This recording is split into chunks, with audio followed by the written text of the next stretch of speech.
Hello everyone and welcome back to Thoth Thursday. It's been a while since I've dived into something, okay?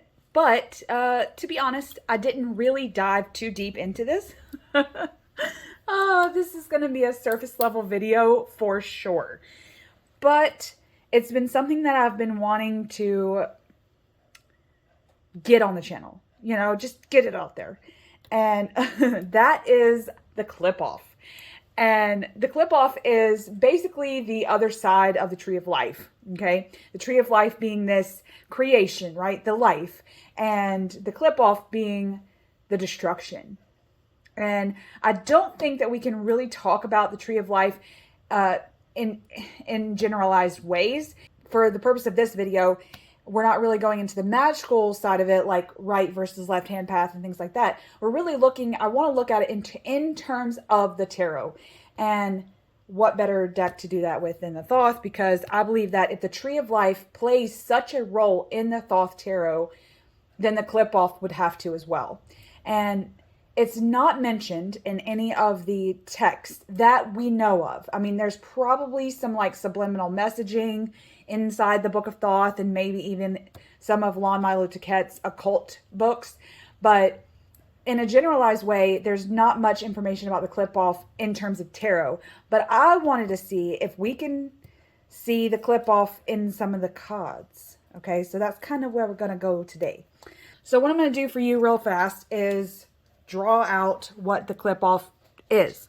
Now, to me, it's the backside of the tree of life, but it's also an inversion of itself. Okay, so let me give you a little, a little taste here. I'm going to have a little drawing assignment, right? See if I can do this in a, in a pragmatic way, right? Oh, there you go.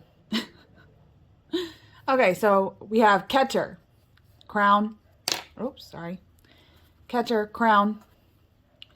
Then we go down to Holkma, wisdom. Then we move over to Bana. You cannot see. This damn Sharpie sucks. Okay, anyway, Bana. Then we go down to Hesed, mercy. Then we go over to Givalra, which is strength. Down here to Sephirot, which is beauty. Move down again. We're going this way. It's a lightning path we're following here. We got Netzach, which is victory. Over here to number 8, which is Hod, which is splendor. Move down to Yesed, which is foundation. You can't really read this, but it doesn't matter. Malkuth, okay? Kingdom. Dun, dun, dun, dun. Okay, anyway. Okay, so here's a tree of life in a nutshell, in keywords, okay? Now, with the clip off, okay, it being the backside, it's also the shadow of the tree of life. So this would, instead of the tree of life, some call it the tree of death, but I don't necessarily think, because death, there's a finality to death that makes the word not work here in terms of the tree of life, because you can't really work through the realms of death. You're dead. Okay. Dead is a word. It's a period. So if we wanted to change the period into something that we could actively work through, then this would be the hell realm. It would be the realm of destruction. So technically this would be, to me, in my opinion, okay, I know that, don't come at me left-hand pathers, okay? But to me, this is the tree of shadow or the tree of destruction. And it's literally like this, like a shadow of the tree, okay? So we work this way, mapping it out just like we see it here, but in shadow. Okay, and I'll give you a little, I'll do something with that in a second.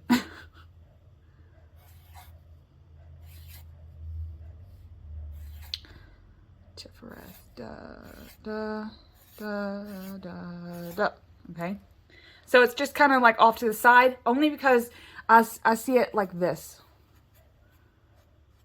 Okay, and then you have the ground, and then the shadow is like this. All right, but some people view it like this.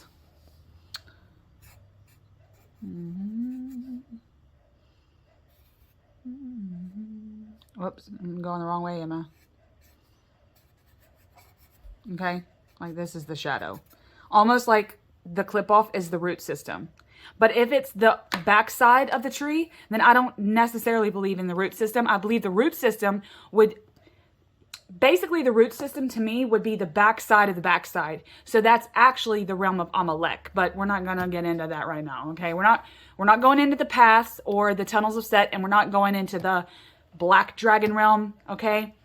We're just talking about the sephirot here, sephirot, and then the clip-off, which are the hulls of the sephirot. We won't get into that in a second.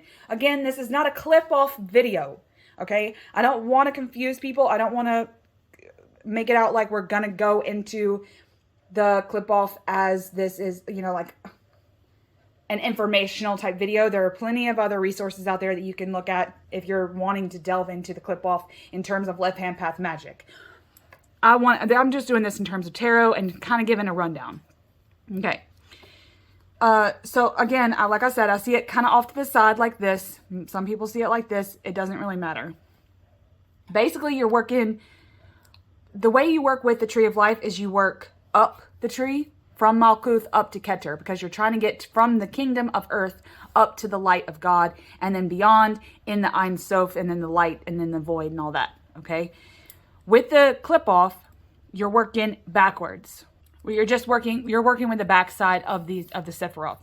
Now, clip off is a term that means shell or hull. I love this concept because if you think of the seed, which is the sephirot, okay, let's just draw a little seed here. Actually, a perfect example of this is a chestnut seed.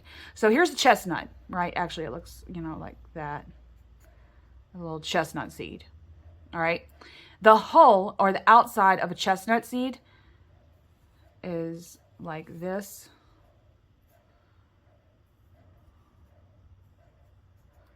With spikes everywhere. Spikes everywhere. The chestnut inside, and you have to literally break open. I don't even know how the wildlife do it. These things are like porcupine needles, and you really can't just do it with your hands. So I don't know how the wildlife do it. But anyway, so a chestnut shell is the exact analogy, you know, symbolism type thing I would put here for the clip off. So the clip off is like the hull, what's keeping in the light, right?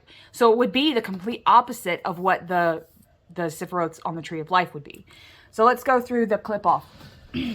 All right. In relation to Malkuth, we have Nehemoth or Nehemah. Well, Nehemah is like the demoness of the, like, that coincides with this. So it's really Nehemoth. Nehemoth, I would say this is fear. That's the key word. Now, most of these are going to be my own keywords for this in terms of my own research. But again, we're going with it. Now, up coinciding with Yesod is Gamaliel. Gamaliel is illusions, I guess. Okay, I'm gonna go over here to what coincides with Hod, Samael. Samael to me is the trickster. So that's trickster energy. And we go over here. That coincides with Netzach is Arab Zarak. We'll do a little Z here. It's technically two words. Arab Zarak. And this is rejection. I'm trying to fit it all in here. We'll go up to Thagirion, which coincides with Tiferet. And Thagirion is ugliness. Rot. Rotting fruit. This would be, if beauty to me would be like a pomegranate, a juicy seedful pomegranate, and then an ugliness in Thagirion would be like a rotting apple. So that's where I go with. That's always what I envision. Then we have Golochob, which coincides with Givereth. Golochob to me is aggression, but we'll put anger. Anger for Golochob. And then we go over to Gobshibah. Goshikla. I don't know how to pronounce that really, because Gobshikla, I think that's how you say that. Anyway. And this coincides with Hesed. It's devourer. Anyone remember when Shinedown was cool? Go up to, coinciding with Banal here, is Sathiriel. Sathiriel is, I want to say no light. But to me, this would be darkness. We'll say darkness. It's not really darkness. It is only in terms of absence of light. This is full absence of light. Actually, this could also be concealment. All right, now we're going to go over to Goggiel. I don't necessarily know how to pronounce that. It's spelled a whole bunch of different ways. But for just me, I'm going to go Goggiel. Goggiel coincides with Hokmah, which is wisdom. It would be the opposite of wisdom, apparently. Confusion? Possibly. And then, of course, we go up to what would coincide with Keter, and that is Thamiel. And this is, to me, division. It's duality, but in an actual division. So where Keter would be union, union with God, okay, union with Godhead, source. This would be actual division of that, void of union, not being able to get union. So, you know, there's that. Now we could also, in terms of the QLIPHOTH, we could take the zodiacal and planetary symbols for each of these, because they're each ruled by one. And like for further study, to me, I would want to, like, say, find what the shadow side of Pluto would be, right? As Pluto would have these attributes associated with it, what would be the opposite of those? And that could be, like, that would further tell us a little bit about the QLIPHOTH. So, anyway, I digress. What I want to stress here before we look at the cards is the fact that, to me, the QLIPHOTH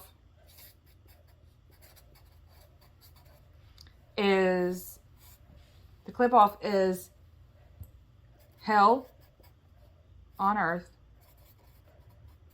Again, this is called the tree of death, but to me it's called the tree of destruction, because I believe that hell, in terms of an archetype, is a realm that we would all face while we're living. So death doesn't really work for me in terms of that. But this would be all of the realms in which we would encounter hell on earth. Let's see. There are obstacles. Obstacles, again, hell on earth. Obstacles we face. This is spiritual obstacles too. Spiritual torture, so torture. Shadow aspects. Shadow aspects. This is also, was watching someone the other day, if I can find it, I'll leave it below, said that this is serpent energy, which I really, really liked, because we associate Lilith with the bottom here of the QLIPHOTH, and I believe that very much when we think about Kundalini and we think about the serpent rising, that is the actual negative forces that we work through that we're rising up. Like, technically, if I always associated the serpent energy with the tree of life as well, but if we think about it, the serpent is the embodiment of evil, right? So, but I like it better slithering up the QLIPHOTH here. We can even call this evil or impure. Okay, so now let's look at some cards. I drew a little of, or you know, the QLIPHOTH right here, like with the names. Not that you'd be able to probably see, but I guess just a reference over here to the side, and also to show that we're going from basically when we're talking about the shadow aspects, and this the QLIPHOTH being the shadow of the sephirot, we're going down to up. So this would be the equivalent of Keter, and this would be the equivalent of Malkuth, and we work the lightning bolt down instead of up. So reflective here in the tens, we're going to be working from the tens to the aces. So now right off the rip, we have Nehemoth here. Nehemoth is the first sphere, or the 10th sphere, if you wanted to go that route, the 10th sphere. We have Nehemoth, which a lot of sources that I've seen talk about this being Lilith, and Lilith in regards to like her vampiric succubus type nature. Well,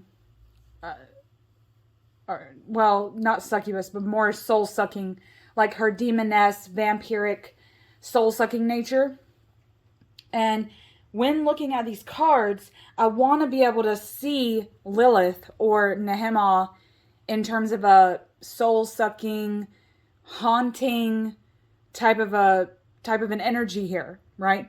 Right off the rip, we see that in this, you know. But in these more receptive suits of the tarot, how could we see fear or haunting, right? This could be the negative ways in which we would gain our wealth, right? Through lies and deception, gaining our wealth through being greedy, right? We could gain satiety through the same realms, like we're having an ulterior motive here, you know, within this. Ways in which we become satisfied could be of a sexual nature. In terms of Lilith, I think of her as this, not necessarily soul-sucking, but we could go into the realm of sex here, and we're gaining sex through the using sex and the satisfactory of sex to gain what we want, right? The femme fatale, that's what this card in terms of satiety would make me think of. And then over here we have ruin and oppression, right? Now the 10 of Wands in an oppressive way could quite literally be the Lilith that is oppressing Adam with her fiery nature, right? Where she would be stepping on the neck of Adam in this card. So when he says, you know, submit to me, she literally says, I don't think so. So this is her oppressing, almost, if we wanted to go, we're oppressing the masculine here, right? Only in terms of like the Lilith story. And then ruin. In terms of a 10 of Swords, this is literally the ruinous nature of the mind. We're getting, quite literally, we're fearing the unknown here. We're fearing what comes next, and it's overtaking us. It's just too much for us. So I see that in this, like we're trying to use everything to our advantage, trying to keep the balance, but it's ruining us because we're just worrying so much, I guess, is where I would have gone with that. Okay. All right. Now moving down, we have the nines that live in Gamaliel. Gamaliel is like pollution. It's like, to me, it's like smog. It's almost illusion, like illusionment. But to me, when I think of the nines and I think of illusionment, I don't necessarily want to go all the way to concealment where like we're manipulating things. It's more an internal struggle that we have with illusion. Like in terms of happiness in terms of illusion would be false happiness, right? Like we chasing things that we think are going to make us happy, but then in the end we don't. They don't make us happy. Gaining, kind of in the same lines as wealth. How are we gaining? You know, this could be schemes. Like I said, not necessarily someone's trying to manipulate you through this gain or through this illusion, but this might be like a pyramid scheme or winning the lottery. Not a definitive way of earning and gaining, like, you know, working hard and then earning, but you're still gaining. This is kind of where I would go with this. And then strength and cruelty over here. Now, what about strength? This could, again, be false strength and false cruelty. false strength in the way in which, if this is a card about equilibrium, then this is literally, to me, a card of no foundation. Which makes sense because Yesed, which is the 9th sephirot, is called foundation. So we kind of think of all these cards in the realm of illusion being like having a false bottom, like a trap door almost. Like we're standing on this trap door, and then something's going to come along in terms of gain, happiness, strength, and cruelty. Something's going to come along and rip that trap door out from under us. So we have to be weary of that in these realms. We think that there's a betrayal when there's not, right? Like, it's an illusion. It's an illusion that our mind plays tricks on us. Our mind is playing a trick on us. We think our partner is cheating, whatever. And then we think that there's some cruelty there, but we've manifested that ourselves. So again, that's kind of where I would go with this. All right, now we're moving to the 8s. The 8s is Samael. This is failure. This is often called, in some of my research, it was called the poison of God. That just tells me that there's this is where the trickster comes in. This is desolation. This is failure. You try and try to achieve something, but you just can't.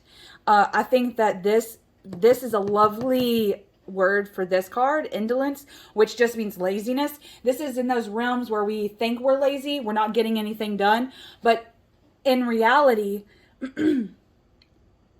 it's not actual laziness. It's we're rest, and we're just feeling shame about the rest we're taking, or we're feeling shame about not getting things off our list done that day. You know, it's like, why, you know, sometimes you have to kind of balance work and play, and a lot of us get stuck in we have to work all the time, and then if we're not, we feel shamed about that. So this is going into that realm of Samael, is where we're kicking our ass for not working. That's what this is. And our mind and the rest of our mind is doing that. We're just like living in this sludge almost. And then prudence, right? How are we failing in prudence, right? We're not executing a plan. This is, to me, prudence is executing a plan, and it's kind of putting forth, mapping out the future in order to see the beauty in that future. And with it being the sun here, I like that. I like that we're looking at this in terms of Hod too, in terms of splendor. This is radiance, but in terms of a desolation and a failure, this is almost like someone is shining, like, you know how you do a compact and you shine it in the light to shine it in someone's eyes? That's what this makes me think of. Is you're playing a trick on someone and they think they're seeing something when that's not what's happening. Like a mirage. Like this would be a mirage to me. That's kind of why I like this prism here. It's the same kind of effect. We're using light, we're using radiance to bounce off things and manipulate things to seem bigger or smaller than they are. And then interference, same kind of thing. I often talk about, I like to think of this as in terms of radio frequency. Like we're getting static. And in terms of Samael, in terms of failure and this being poison, this being trickster, this is literally someone fucking with you on a CB radio, you know? Or this is someone that is on the CB radio talking about like a conspiracy theory or talking about aliens or whatever. And you're just like sucked in and getting really distracted. And it's that interference that's hindering you from gaining any kind of enlightenment. So, I don't know. I like that. All right, now, when we get to the 7s, we're in the sephirot of Netzach, right? Netzach being victory, right? Or like valor, right? But this is achievable goals, right? To me, victory is things that we set out to do and we just get it done, and it gets done. And it's the majesty in that. And the feeling of valor, to be honest with you. But in terms of the clip-off, we have Arab Zarak. And Arab Zarak is rejection. So that's working really, really hard at something and not achieving it. Okay? And the letdown of that. Really see that here. Okay? But valor, this is the sting of valor to me. That's what the clip-off would be telling me here. The sting of valor. Like, he who gains fame loses friends, right? The sting of valor, the sting of fame. failure, an actual feeling of failure, actually having failure, actually trying really, really hard to gain something that we're going to be gaining later, but you're not overcoming the obstacle. Now with debauch, I see that a lot like sludge, right? Like the sludge of the mind.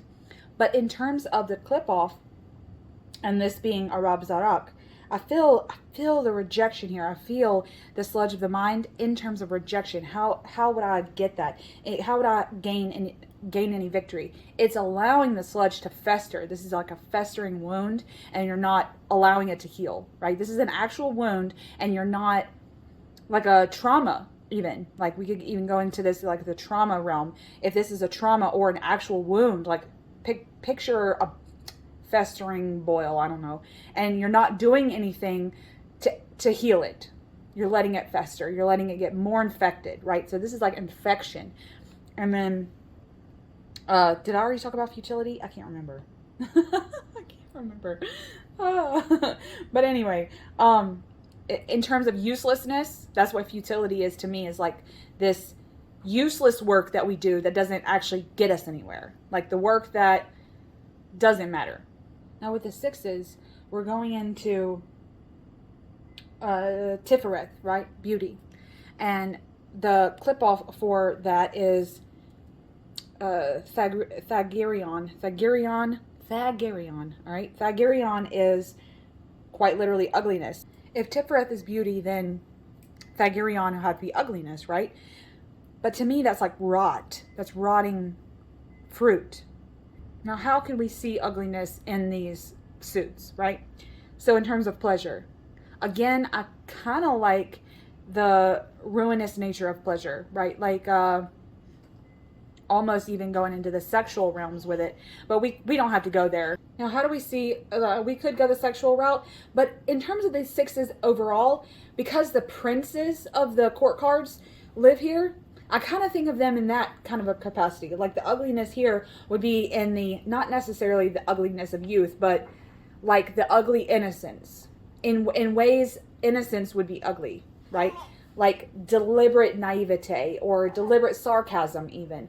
Like back talking, things like that. Like something a teenager would do just to push buttons, just to find their limits, right? So in terms of pleasure, that's what? Chronic masturbation? Again, I knew I was going to go the sexual route with that. Victory could mean like small victory. Not keeping the embers hot, not keeping the fire alive, like doing stuff only to just to get by, you know?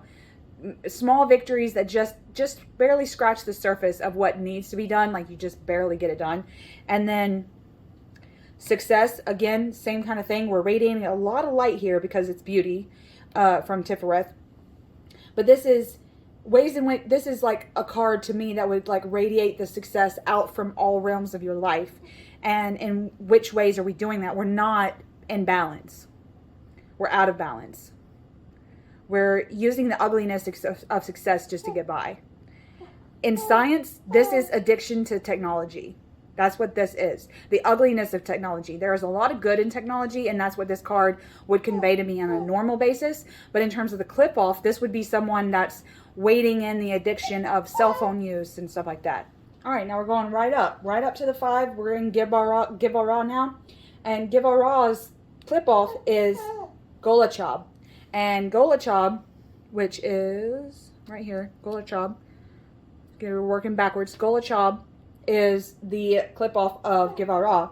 And if Givarah is strength, then the underside of that isn't necessarily weakness. It's more, this represents the fires of the belly. What is like a driving force. Givarah is the driving force. This is Mars, right? So we have that fiery energy. And also Golachab is called the burning one. So this is going into the dark realms of the fire in the gut, the dark forces that's going to drive you. Maybe this is hanging out with friends that aren't serving you, right? Like these are toxic people, toxic relationships. That's kind of where I'm going with that also. But this could also go into straight aggression, where the fire in the gut that drives you is the necessary rage that will allow you to climb stairs in your life, but that can easily turn into anger and aggression. And that's kind of what I see in the clip off with these suits. Defeat, right off the rip, that's what that says to me. That you're defeated by the fire. You're defeated by this burning one. You're defeated by your own anger and what that's doing to you in terms of a mental realm. And then over here, worry. Same kind of concept as defeat. You're defeated by all the worries, and you're allowing the worries of life to overtake, and you're not climbing anymore. You're just stuck in that worry sphere.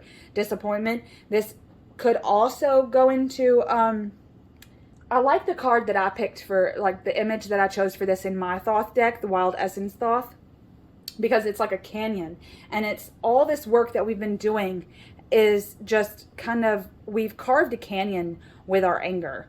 And while that's like, there's some beauty in that. There's some beauty in the fact that we've been able to like carve our own way. How many people have we pushed to the side? How many, you know, how much wildlife was destroyed? How many things were destroyed to get where we're at, right?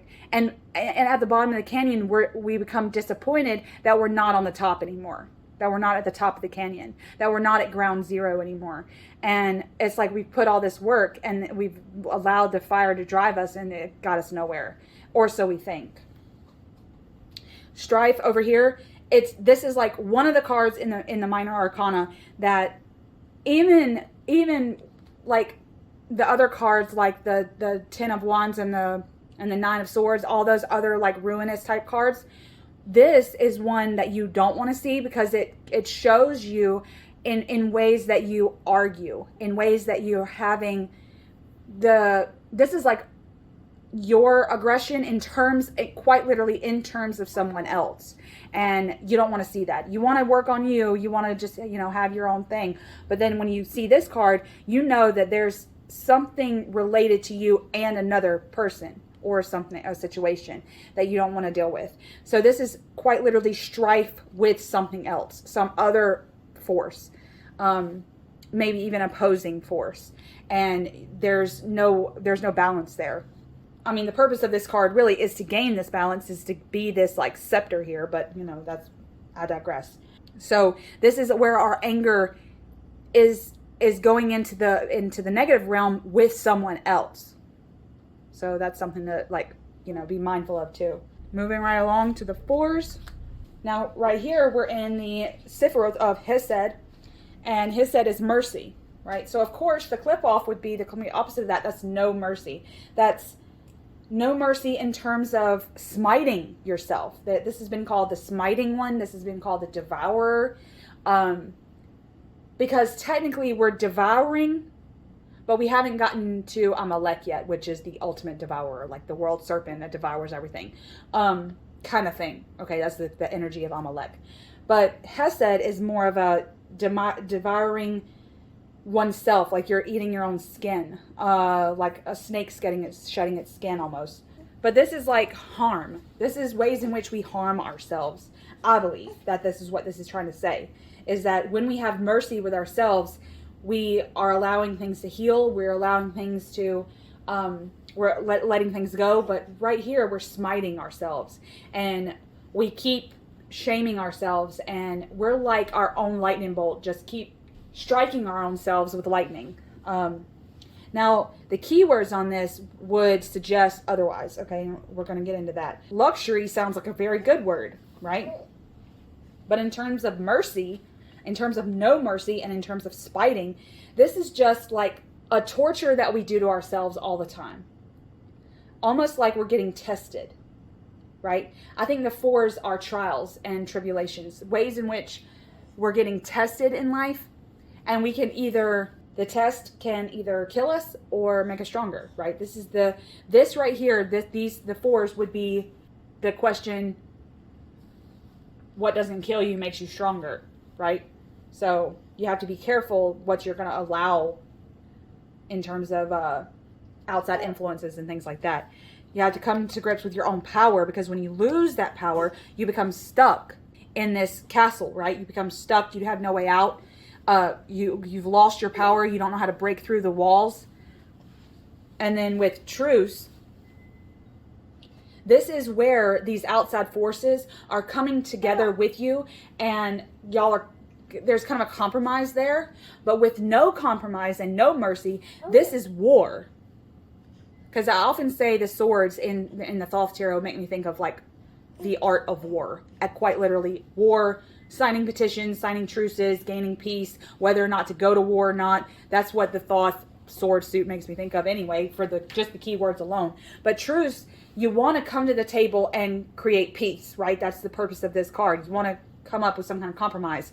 But in terms of no mercy, that's you having an idea, and the opposing forces here have their own ideas, and no one is willing to compromise. No one is willing to shake the tree of their ideals and their morals. They're not there. This is like closed-mindedness almost in terms of the clip off. And then completion up here, it looks like a beautiful circle. You know, everything is balanced. We're trying to work on balance. We're trying to dot all of our T's and cross all of our T's and dot all of our I's. But in terms of a smiting nature, this is where we can't get our point across. This is where we're actually holding no mercy for others. Like, while this is opposing forces into your own mind, this is almost like internal forces. See how this is outward and this is inward. So I feel like the fire within is where we're going to find the no mercy, right? We try to go in and find the balance, and we can't find it, and it's just going to burn us up. Now we're moving to the threes. The threes are Binah, right? The great mother. This is also understanding. This is also Saturn. So we kind of try to look at it in all realms. Clip off for Binah is Sathiriel, which is, Sathiriel's down here, Sathiriel right here, the mirror of Binah. Sathiriel is concealment. So while Binah is understanding, then Sathiriel would have to be concealment of that understanding. So this is where quite literally the hull, which is what clip off means, this is the hull of the light of understanding. So when we're thinking about understanding something, this is not retaining anything. This is getting told something, getting taught something, and you just are pig-headed about it, and you're not really retaining the information that you're given. This comes in the form of these four suits, in my opinion. This quite literally could be too much information. Too much information, you can't retain anything. It's just like too much. It's almost like cramming for an exam instead of studying 20 minutes a night that whole week, right? That's what this makes me think of. Like, you're trying to cram too much in at once, and it's not going to work. It's not going to lead to abundance, which is the ultimate like goal, I guess, of this card. And then works down here in the discs is finding all the components of something and trying to work them all together to form this one big thing, right? But if you don't understand one or possibly all of these spheres here, or the circles, these wheels here, then it's not, your contraption's not going to work, right? The working isn't going to work because you don't understand, and you're not allowing yourself to understand one or all of the components. There's multiple components at work here, and you're not understanding them. And then virtue to me is the very beginning of an established plan. So this is like snowfall, right? The first snow. So this is like there hasn't been enough time to be sludge, to gain sludge, right? To gain festerment. We're still in the beginning stages here of trying to get at a project, or, you know, get at our creative endeavors. And with not having any understanding, you're holding yourself at a disadvantage here. This could be not believing something, right? When in terms of virtue, this could be like coming at something with good intentions, but then it's not really coming at it with bad intentions. It's coming at it with false attention, right? Disbelief.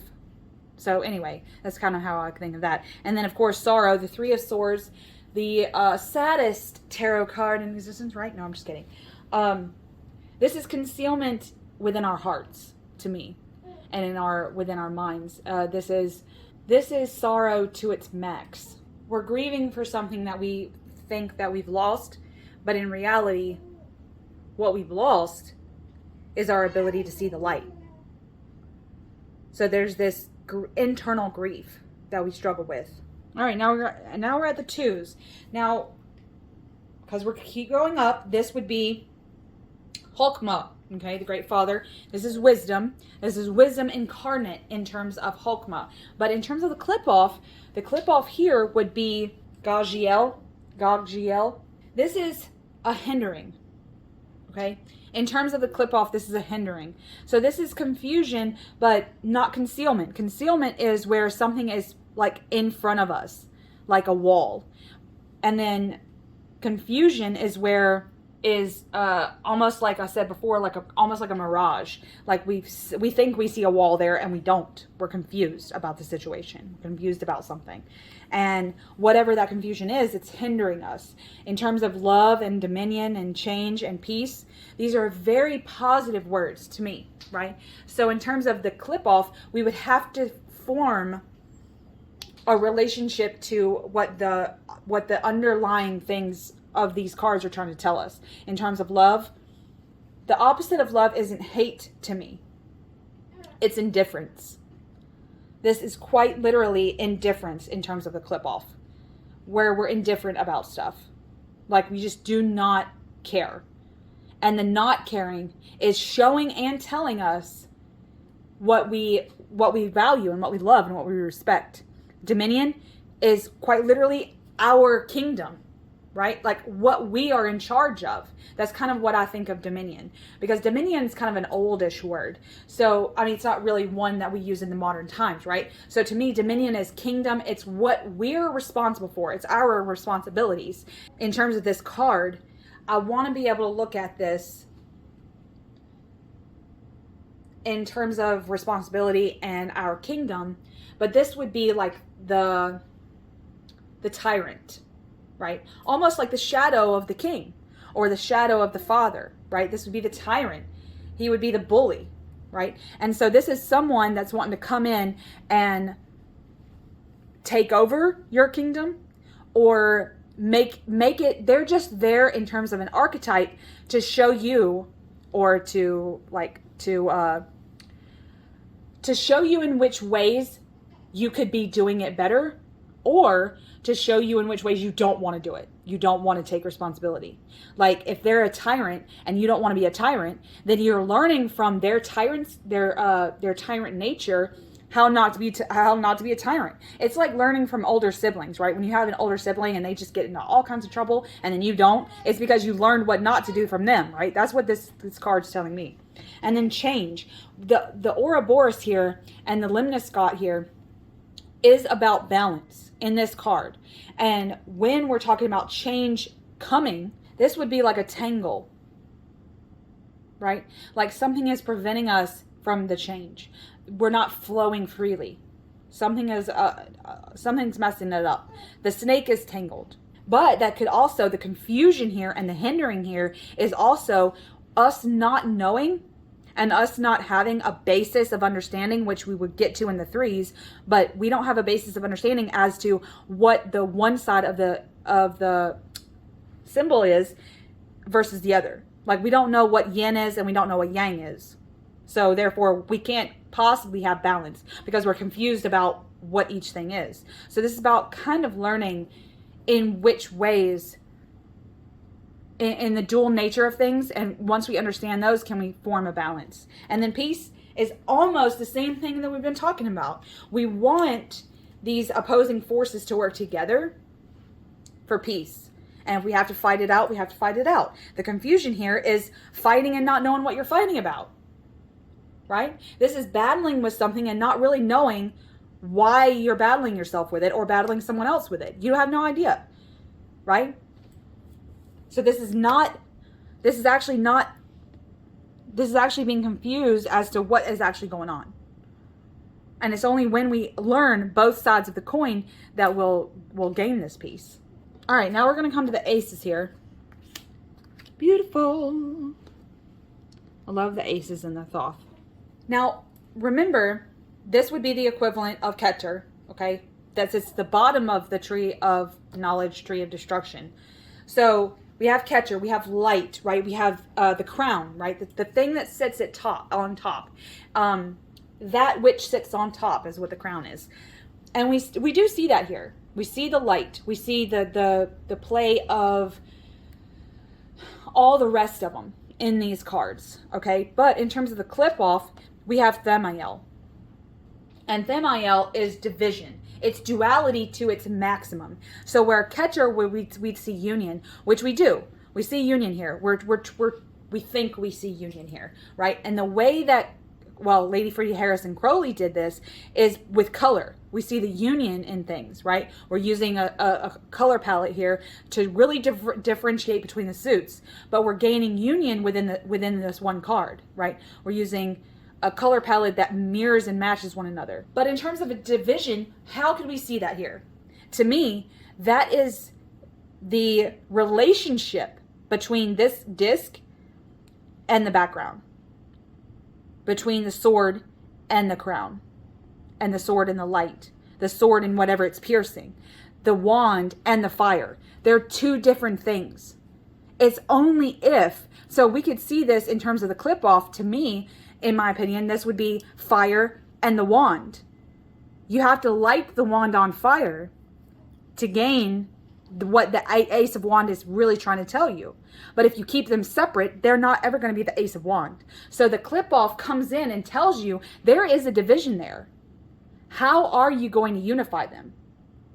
Right? Same with a cup. It's the relationship of the vessel versus the liquid. There are two forces here. How are you going to do that? You're going to put the substance in the vessel to make one thing, right? It goes with all of these. There's a division, and there are ways in which we keep things divided in our lives that would just be better and easier if we just put them together and unified, right? So I love that this came together in Keter Themiel like this, right? Like we're finally seeing what the hull and the seed are.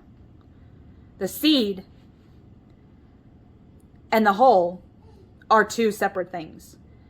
But when they're together, that's a unity.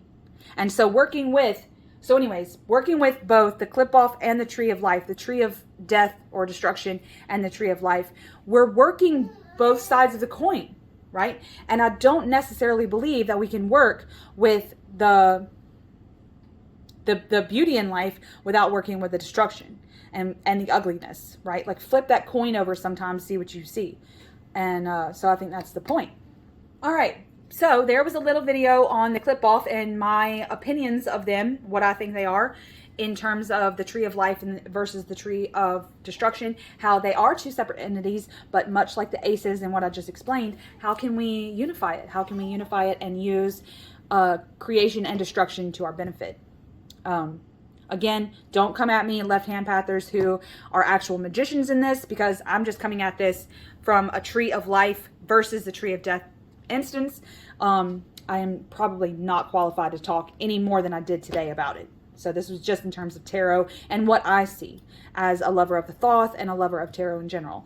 So, so flip your cards over sometimes and see what you can see. You know, get to the underside of each card, the structure in which you the spread in which you have, like say you have a spread today of cards, what's underneath, what lies beneath those spreads. You know, let's not look at surface level stuff. And I guess that's what the point of this video is going to be. So, or the point of this video was. So I hope it was informative and I hope it was fun. If you do have any resources on the clip off that you want to share, leave them below in the comments. I'm sure the people that come to the video are interested. And of course I always am too. And if you have to correct me on anything, you can do that down there as well. All right. Hope to see y'all again on another Thoth Thursday. Much love.